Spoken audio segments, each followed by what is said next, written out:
Sebelum kita bersama-sama membaca dan mendengarkan firman Tuhan ini, marilah kita bersatu hati dalam doa, memohon kiranya Roh Kudus membimbing kita sekalian. Kita satu di dalam doa. Ya Tuhan Allah kami, dengan kerendahan hati kami datang kepadamu, memohon hikmat dan pengetahuan untuk memahami firman yang akan kami dengarkan saat ini. Kiranya Roh Kudus membimbing kami semua, baik hamba-Mu yang menyampaikannya dan jemaat-Mu yang mendengar. Berfirmanlah kepada kami, karena kami siap mendengarkannya. Di dalam nama Tuhan Yesus Kristus yang telah bangkit sebagai Juru Selamat kami berdoa. Amin. Injil Yohanes pasal 20 ayat yang pertama sampai ayat yang ke-18. Begini bunyi firman. Pada hari pertama minggu itu, pagi-pagi benar ketika hari masih gelap, pergilah Maria Magdalena ke kubur itu, dan ia melihat bahwa batu telah diambil dari kubur. Ia berlari-lari mendapatkan Simon Petrus dan murid yang lain yang dikasihi Yesus, dan berkata kepada mereka, Tuhan telah diambil orang dari kuburnya, dan kami tidak tahu di mana ia diletakkan. Maka berangkatlah Petrus dan murid yang lain itu ke kubur. Keduanya berlari bersama-sama, tetapi murid yang lain itu berlari lebih cepat daripada Petrus, sehingga lebih dahulu sampai di kubur. Ia menjenguk ke dalam dan melihat kain kafan terletak di tanah. Akan tetapi ia tidak masuk ke dalam. Maka datanglah Simon Petrus juga menyusul dia dan masuk ke dalam kubur itu. Ia melihat kain kafan terletak di tanah, sedang kain pelu yang tadinya ada di kepala Yesus tidak terletak dekat kain kafan itu, tetapi agak di samping di tempat yang lain dan sudah tergulung. Maka masuklah juga murid yang lain yang lebih dahulu sampai di kubur itu, dan ia melihatnya dan percaya. Sebab selama itu mereka belum mengerti isi kitab suci yang mengatakan bahwa ia harus bangkit dari antara orang mati. Lalu pulanglah kedua murid itu ke rumah. Tetapi Maria berdiri dekat kubur itu dan menangis. Sambil menangis ia menjenguk ke dalam kubur itu, dan tampaklah olehnya dua orang malaikat berpakaian putih, yang seorang duduk di sebelah kepala dan yang lain di sebelah kaki di tempat mayat Yesus terbaring. Kata malaikat-malaikat itu kepadanya, Ibu, mengapakah engkau menangis? Jawab Maria kepada mereka, Tuhanku telah diambil orang, dan aku tidak tahu di mana ia diletakkan. Sesudah berkata demikian, ia menoleh ke belakang dan melihat Yesus berdiri di situ. Tetapi ia tidak tahu bahwa itu adalah Yesus. Kata Yesus kepadanya, Ibu, mengapa engkau menangis? Siapakah yang engkau cari? Maria menyangka orang itu adalah penunggu taman, lalu berkata kepadanya, Tuan, kalau Tuan yang mengambil dia, katakanlah kepadaku di mana Tuhan meletakkan dia, supaya aku dapat mengambilnya. Kata Yesus kepadanya, Maria. Dia berpaling dan berkata kepadanya dalam bahasa Ibrani, Rabuni, artinya guru. Kata Yesus kepadanya, janganlah engkau memegang aku, sebab aku belum pergi kepada Bapa. Tetapi pergilah kepada saudara-saudaraku, dan katakanlah kepada mereka bahwa sekarang aku akan pergi kepada Bapa dan Bapamu, kepada Allahku dan Allahmu. Maria Magdalena pergi dan berkata kepada murid-murid, aku telah melihat Tuhan, dan juga bahwa dia yang mengatakan hal-hal itu kepadanya. Demikianlah firman Tuhan yang kita dengarkan pada saat ini. Berbahagia setiap orang yang mendengar firman Tuhan, yang memelihara serta melakukan di dalam kehidupannya. Haleluya.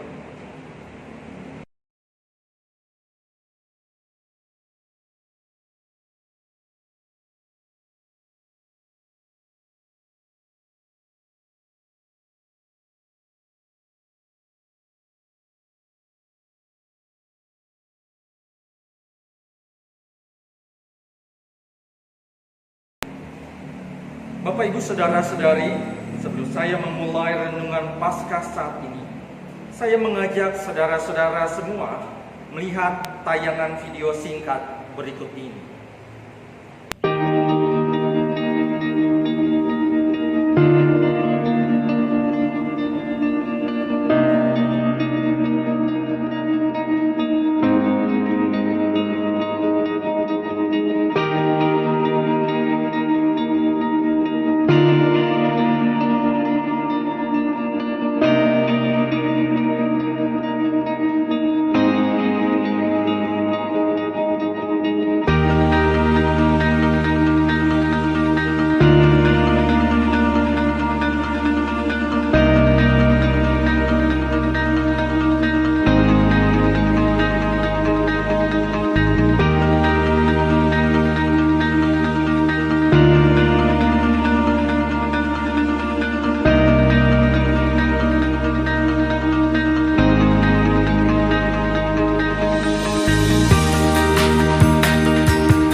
Setelah menyaksikan video tersebut, apa yang saudara-saudara rasakan? Sedih?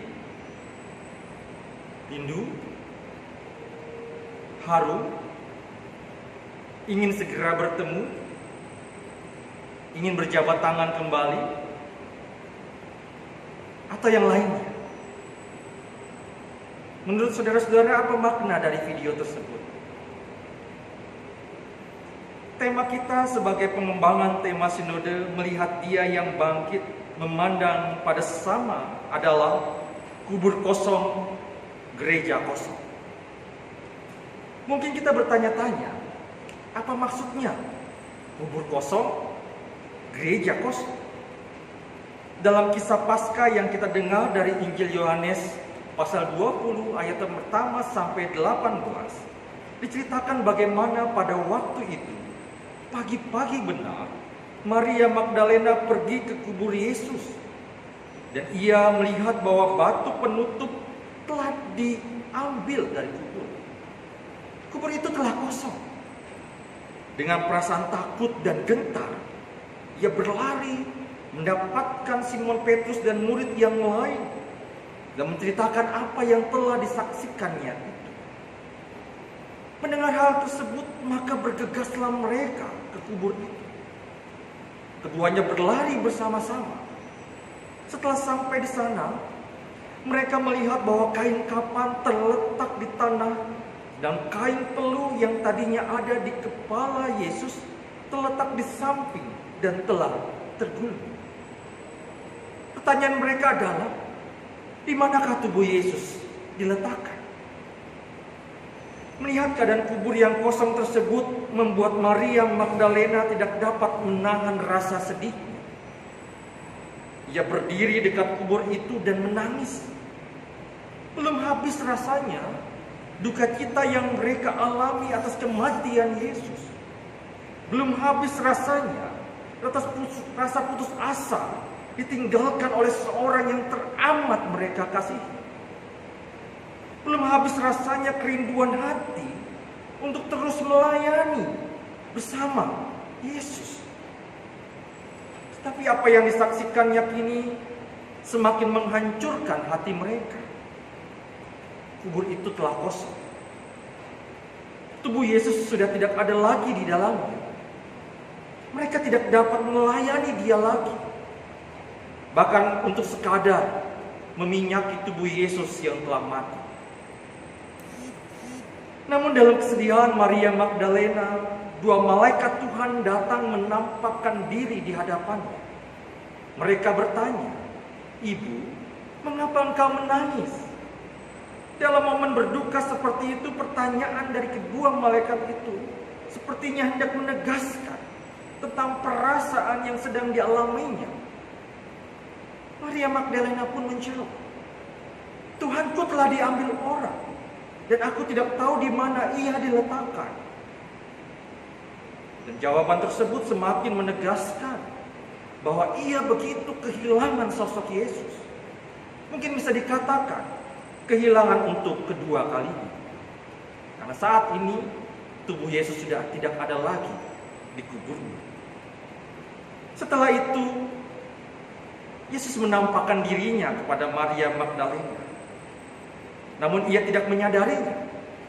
Rasa dukanya telah menutupi hatinya untuk dapat melihat kehadiran Yesus. Namun setelah Yesus menyapanya, barulah ia menyadari bahwa sosok yang di belakangnya itu adalah Yesus. Dan segera ia memanggilnya Rabuni, yang artinya guru. Yesus mengatakan kepada Maria, "Janganlah engkau memegang aku, sebab aku belum pergi kepada Bapa. Tetapi pergilah kepada saudara-saudaraku, dan katakanlah kepada mereka bahwa sekarang aku akan pergi kepada Bapakku dan Bapamu, kepada Allahku dan Allahmu."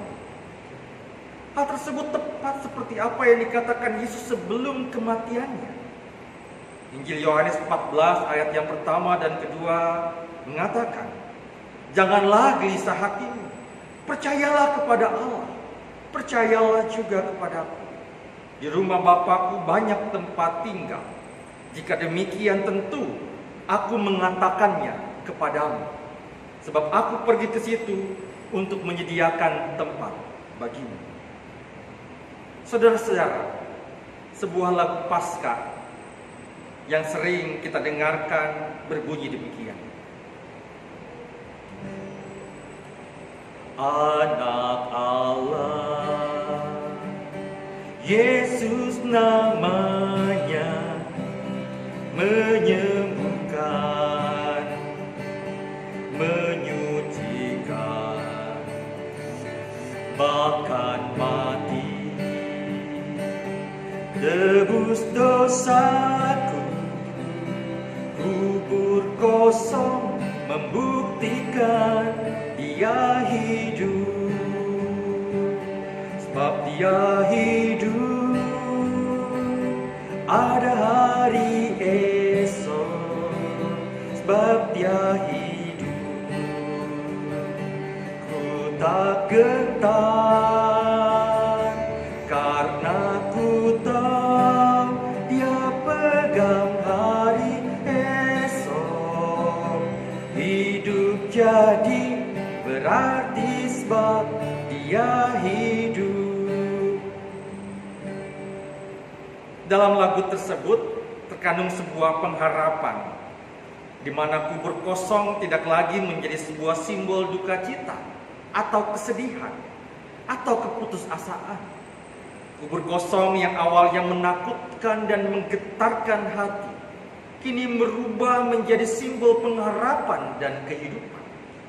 Yesus telah bangkit. Ia telah menebus segala dosa-dosa kita.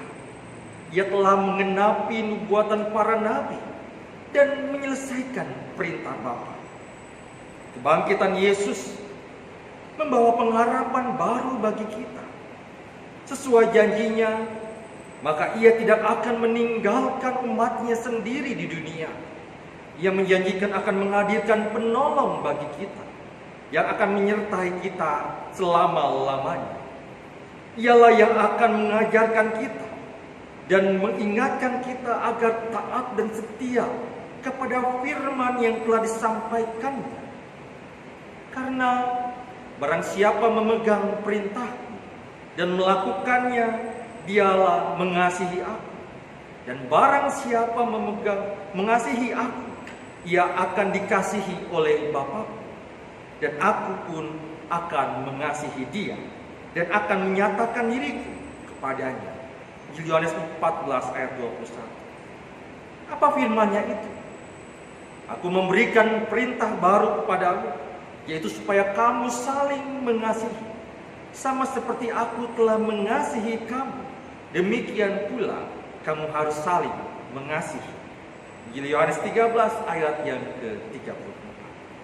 Saudara-saudara, seperti apa yang dialami oleh Maria Magdalena dan murid-murid Yesus ketika mereka menyaksikan kubur Yesus telah kosong. Mungkin hal itu jugalah yang dapat menggambarkan perasaan kita saat ini.